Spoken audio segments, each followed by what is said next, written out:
We'll call the July 18 Reno County Board of Zoning Appeals meeting to order. Staff, will you please call the roll? Shortfager. Here. Strand. Here. Schaefer. Here. Seltzer. Here. Macklin. Here. Martin. Here. And Gertson. Here. Good evening, everyone. In your packet, trusted you had a chance to review the minutes from the January 18 Board of Zoning Appeals meeting. Chair will entertain a motion on that. Mr. Chair, I got one question / clarification. On bullet point number 1, the Planning Commission meeting was called to order due to a concurrent Planning Commission meeting. Does one of those need to be Board of Zoning Appeals? Yes. Good catch. That's the only thing I had. The first one should be BZA. Should be the Yeah. BZA meeting, yeah. Okay. Are there any other amendments that have been made? Read these things? I assume there's a trick in every one. I read it fast enough. I wasn't paying attention. Good catch, Alan. I would move they be approved as corrected. Second. Been moved and seconded. All in favor of approving January 18 BZA minutes, say aye. Aye. Opposed, same sign. Minutes are approved.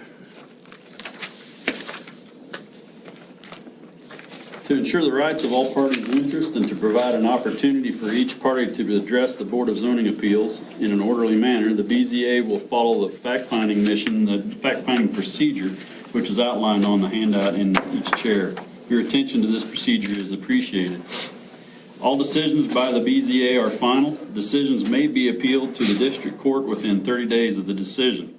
If a decision is made tonight, that decision will be based upon the record of information presented to the BZA. I'll now formally open the public hearing regarding case number 2024-08, a request by Dennis Line for a special exception from the Reno County zoning regulations to construct a 40-foot by 48-foot building with a 12-foot by 40-foot lean-to and an 8-foot by 16-foot breezeway, and permit a total of 3,996 square feet of accessory buildings. The total square footage of all accessory buildings exceeds the 2,000 square foot maximum permitted on a parcel less than 2.0 acres in size. The property is zoned R1, Rural Residential District, and located at 611 North Morn Lane. Have any BZA members had any outside contact regarding this case? No.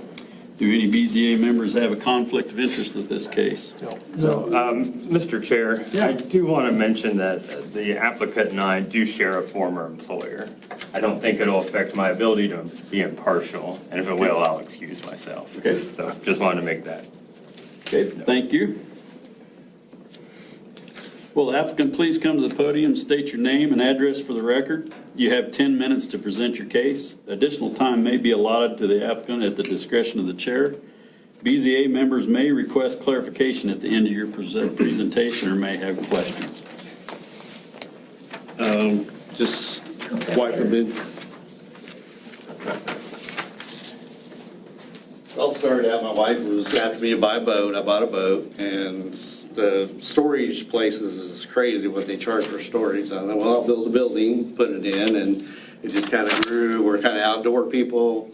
The overhang for patio area because we like sitting outside in the morning, drinking our coffee in the evening, and we're looking at maybe eventually buying a camper, and we got somewhere to put it in, and I do all my own maintenance on my cars and somewhere to do that. And her dad passed away 4 months ago, and we inherited a bunch more stuff and gun safe, and just need room to put stuff in, and eventually, with having this building, we would get rid of one of our big storage sheds.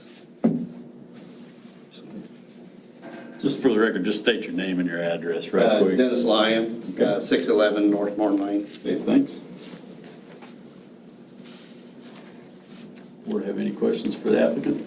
Just one question, I guess. Looking at your drawing you put out on this thing, on your application, I'm assuming that the entrance to this new building would be off Warren Street? Okay. So you'd have a new drive going out to the street. And I already talked to Clay Township, and they said it would be no issue. No problem there, it's all They would probably just culverts put or some rock. anything. No, there's no drainage ditch there, so there'd be no culvert. They would just probably put some rock there at the beginning of the driveway.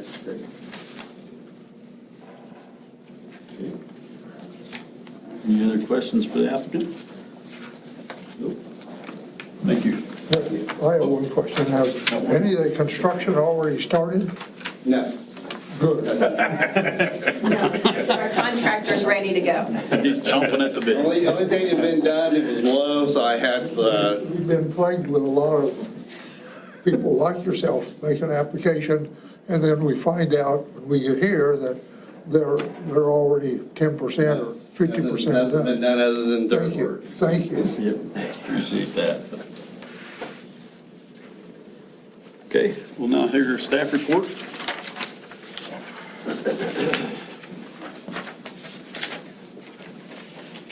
Mark Bonatch, and County Planner. As you heard, this is a request for an additional building on the property at 611 North Warren Lane. To help orient you, Warren Lane is just a little bit east of the city of Hutchinson on 4th Avenue. Warren Lane goes on the north side, and eventually it will kind of dead end a little bit, and then it'll branch off to the east. So Warren Lane will run to the north, and then it'll kind of go to the east and dead end. It kind of goes up here and also dead end. And so the subject property is pretty close to that dead end and pretty close to where it branches off and goes to the east. The applicant is requesting, as you see in the report, a 40 by 48 building. He'd also like to have a 12-foot by 40-foot lean-to, and then also add a breezeway. Picture of his site plan. You have this in your packet. It's a little bit light on the screen. The building is going to be on the north side. Their existing house is right here on the south side of the property. The existing garage is to the north. The new building is going to be up here. His breezeway is going to be on the east, and then his lean-to's on the east, and then the breezeway will be in between that existing garage. There's other smaller buildings out on that property, and the way our regulations read, all of those that are over 120 square feet get counted in the total square footage. This is a property, as you can see, that is zone R1. It is considered legal non-conforming because it doesn't have a 3-acre minimum, but there are no issues really on permitting with legal non-conforming parcels of land. It just means that, it doesn't comply to the current standard, but that was that way when we actually zoned the county back in 2016 and updated our regulations. And so those other buildings, those square footages are listed in my report. Also in his application, he'll note that the one building that's on the south side is the 14 by 16 square foot building is going to be torn down once the other building is constructed. Kind of running through some of the pictures here to kind of help orient you there. The property is highlighted in blue. You can see it's a fairly populated area. A lot of the parcels are fairly small. This is a little bit closer view. So the building that will be torn down is going to be this one right here. Existing garage is right here. The new building will go up on the north side up there, and then he's got a couple other smaller sheds that are toward the back of the property. Another view, this is going to be looking to the west. In my report, I had mentioned that there was another house, so there used to be a house right up in here, and that's since been torn down. So you can see there's no house. It's really directly in front of where the new shed would go. The shed, and doing some measurements, it will comply with all the setback requirements from the road right-of-way and also from this north property line right here. So there's really no concerns on the zoning end. The only concern that we're having right now is the fact that he exceeds our 2,000 square foot limit because he has about 1 acre of land. As you recall, we had switched that regulation several years ago, and the threshold was 2 acres, and so he's under that, and so he's limited to that 2,000 square foot. Another view, this is going to be kind of looking to the south. Again, you can see the shed that will be removed. Up here, the new shed will be going down in this area. This is a picture from 2023 off of Google Earth. That's the actual ground shot, so you can kind of see where the building will sit. This is one taken directly across the street. That's when the house was still in existence. I say right now it has been removed from the property.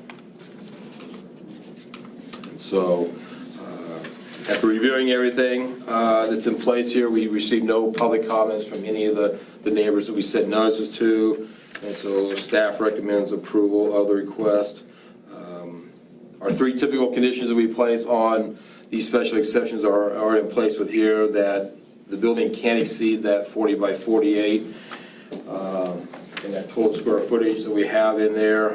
It can only be used for non-commercial and non-industrial purposes, and then it can't be used as a single-family dwelling unless in compliance with the zoning regulations. I did put a fourth condition here solely on the fact that in his site plan and the write-up, he said that, that 14 by 16 shed was going to be removed. The 14 foot by 60 foot shed was not included in the total calculations of the square footage because he indicated that it was going to be removed once this other one is built. And so I did not include that, and so that's why that fourth condition is in there. So with that, I would conclude my presentation, and if you got further questions for me. Can you give us some background on the 2,000 square feet number? How was that arrived at? And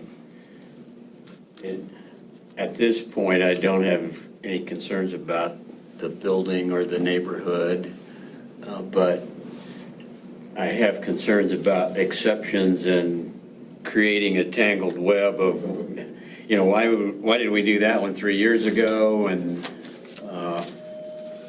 I need to know more about the 2,000 square foot limitation. So What was the logic behind that? So the original regulations were put in place in 2016, and it said at that time that any parcel up until you get to the 40-acre agricultural zoning district could not exceed the 2,000 square foot limitation. So it was every parcel, whether you had 1 acre or you had 35 acres. If you were exceeding that 2,000 square foot limitation, you're automatically going through this process. And I know we had 1 year where we probably did 25 of these. Every one of them was going before the Board of Zoning Appeals. Every one of them was being approved. And so I challenged this board to come up with a acreage where you may have a concern with a size of a building or the number of buildings on the property. The board at that time landed on 2 acres. Now, the reason why we had that in place in the first place was had no limitation before 2016, and so what we were doing is we were issuing permits for 40 by 60 buildings, 50 by 80 buildings, all kinds of buildings here. No problem, we did not have a restriction. All of a sudden, that building turns into a commercial use building, which requires a conditional use permit, not just a special exception or a permit. And so in 2016, we put this in place here to say, if you're going to build a large building out here, then come to the board, get approval, and then put on record what you're going to be using that building for. So as you heard tonight, he's going to be storing his boat and other residential use items in that building. We don't care specifically what type of residential use.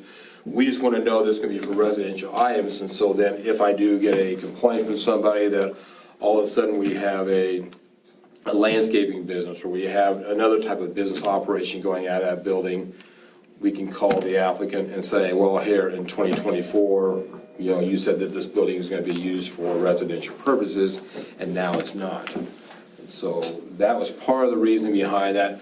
How we landed on 2 acres, the board recognized that having somebody come in with 10 acres and getting a special exception for a 30 by 30 building, a 40 by 60 building, was kind of overkill. And so at that point, the board had a lot of discussions and really decided 40 by 60 is a really big building for a parcel, of 2 acres or less. and it affords the neighborhood an opportunity to come in and listen to what that size of a building is going to be used for. And also come, because you as a board could also come in and say, well, that's not a very good location, can you move that somewhere else? And so it was really a concern of the board of having a large building on a small parcel of ground where we did that. Like I say, the board had a lot of discussion on that, and I think they thought that 2 acres would be that threshold where we would want to review it for anything that's over 2,000 square foot total. If you're over 2 acres, that number got bumped up to 5,000 square feet. So that has helped keep down the number of cases where we are having to review something, because I say the board was approving every single one of them. And so we were delaying construction projects. We were having the board come in and hear a case that we were automatically approving. So that's kind of a long answer. Did that answer your question? I don't know, Russ, you were a part of that. Maybe some other board members were a part of that, and they may have comments on what they recall. We just to Mark's point, we were rubber stamping a lot of buildings, just because of going through the motions, and we went through that review in order to streamline the process, not so much for this board and for staff, but for the folks that were wanting to build the buildings. It sometimes would cause a delay in having them have to go through the hearing process, where when we made these changes, it gave staff the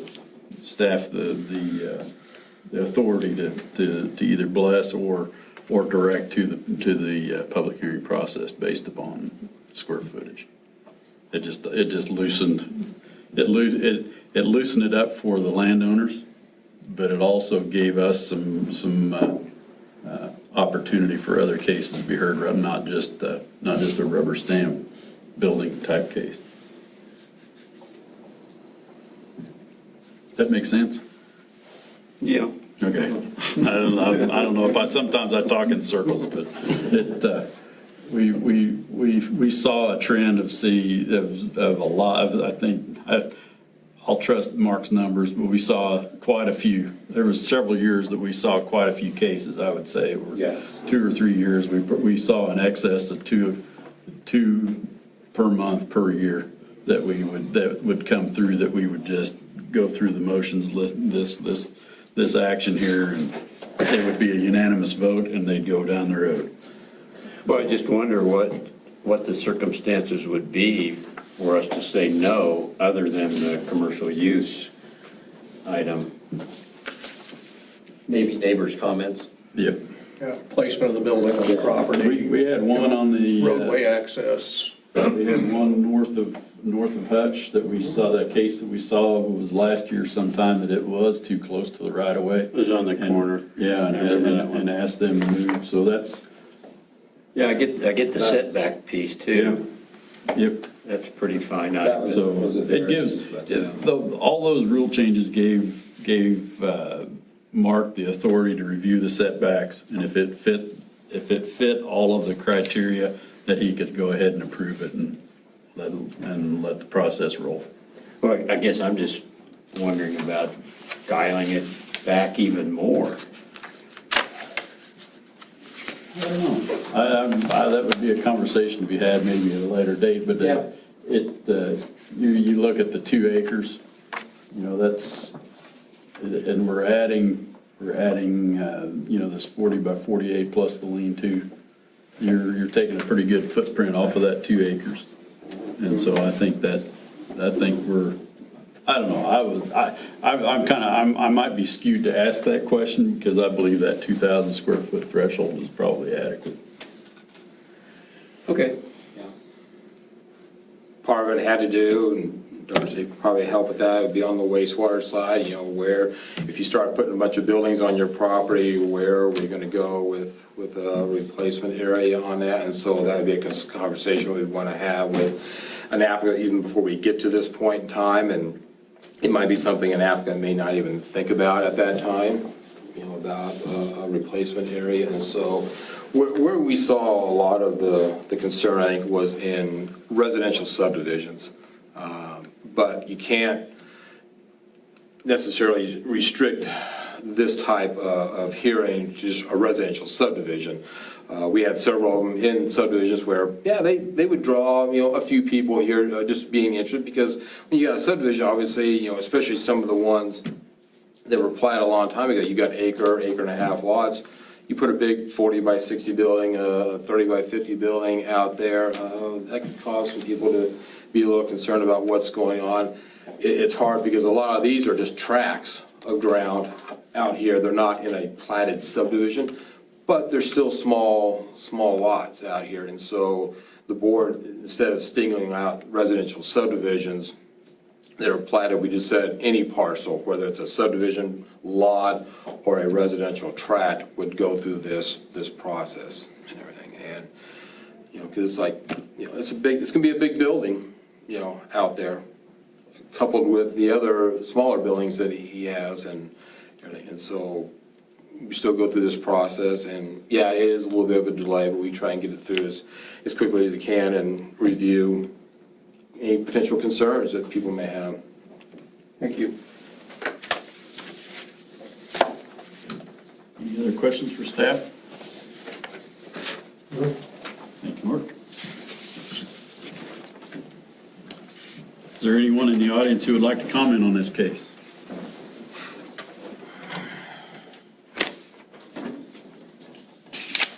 Okay. The applicant wish to rebut any of the statements? Have any additional statements you want to make? I will. Okay. Do I need to go up Step to there? the podium. All righty. State your name and address. My name is Stacy Lyon. I live at 611 Northmore Lane.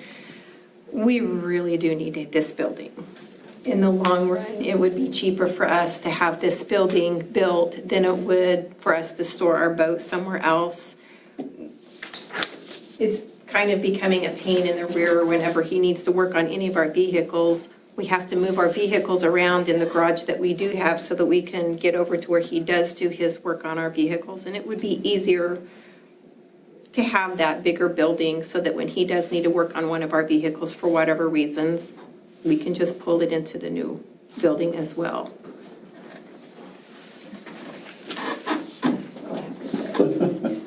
I've got one question. that, Sure. You can probably answer, hopefully. I noticed when we were looking at the aerial photographs that Mark put up, that there is a propane tank right where you're planning to put that building. I assume you're gonna have to move that. It's gone. It's been gone. It's been gone? Okay.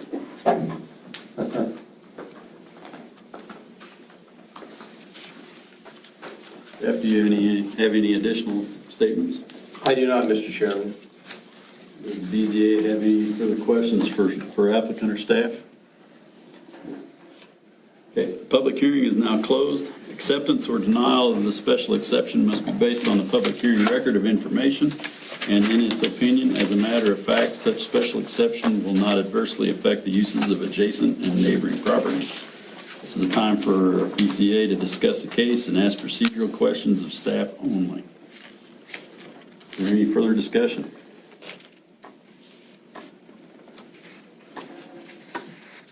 If not, Chair will entertain a motion.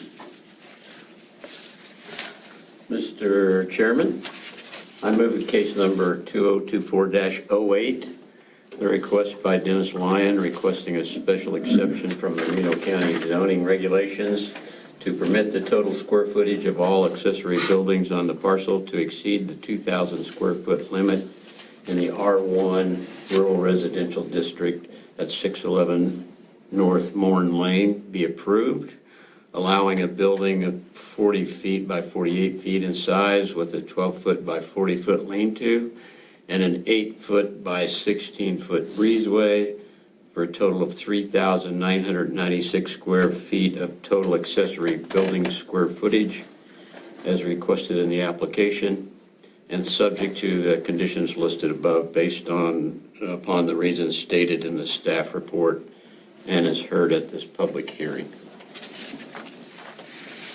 Second. Been moved and seconded. Is there any discussion on that motion?